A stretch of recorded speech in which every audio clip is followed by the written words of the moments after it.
ಯಾವುದೇ ವಸ್ತುಗಳಿಂದ ತೃಪ್ತಿ ಹೊಂದದ ವಿಲಕ್ಷಣ ಮನೋಭಾವದ ಜೊತೆಯೊಂದಿಗಿನ ಜನರ ಬಾಳು ಅಸಹನೀಯವೇ. ಇಂತಹ ಅತೃಪ್ತ ಮನಸ್ಸುಗಳಿಗೆ ಕಿವಿಗೊಟ್ಟು ನಮ್ಮ ಮನಸ್ಸಿನ ಖಿನ್ನತೆಗೆ ಮತ್ತು ಅತೃಪ್ತತೆಗೆ ಒಳಗಾಗುವುದಕ್ಕೆ ಅವರಿಗೆ ಅವರ ಪಾಡಿಗೆ ಇರುವುದನ್ನು ಬಿಟ್ಟು ನಮ್ಮ ಮನಸ್ಸಿಗೆ ತಕ್ಕಂತೆ ನಾವು ಬಾಳುವುದನ್ನು, ನಮ್ಮ ಮನಸ್ಸಿಗೆ ತೃಪ್ತಿಪಡಿಸುವಂಥ ಬಾಳನ್ನು ಮಾಡಲು ಪ್ರಯತ್ನಿಸಬೇಕು. ಅವರಿಗೆ ಅವರ ಟೀಕೆಗಳನ್ನು ಮಾಡಿ ಎಂದು ಅವರನ್ನು ಒಂದು ಸ್ತರಕ್ಕೆ ಬಿಡಬೇಕು.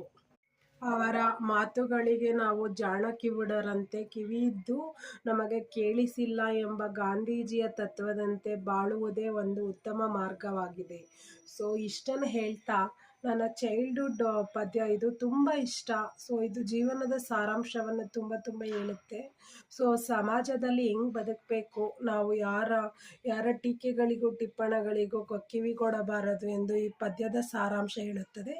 ಇಷ್ಟು ಹೇಳಲು ನನಗೆ ಅವಕಾಶ ಮಾಡಿಕೊಟ್ಟವರಿಗೆ ತುಂಬ ಧನ್ಯವಾದಗಳು. ಜೀವನದ ಸಾರಾಂಶ ತಿಳಿಯಿರಿ, ಚೆನ್ನಾಗಿ ಉತ್ತಮ ಮಾರ್ಗದಲ್ಲಿ ಬಾಳಿರಿ ಅಂತ ಹೇಳ್ತಾ, ಸುಮಾ ಸೈನಿಂಗ್ ಆಫ್ ಫ್ರಮ್ ಸುಮಾ.ಚುಮ್ಮಿ ಚಾನಲ್. Thank you.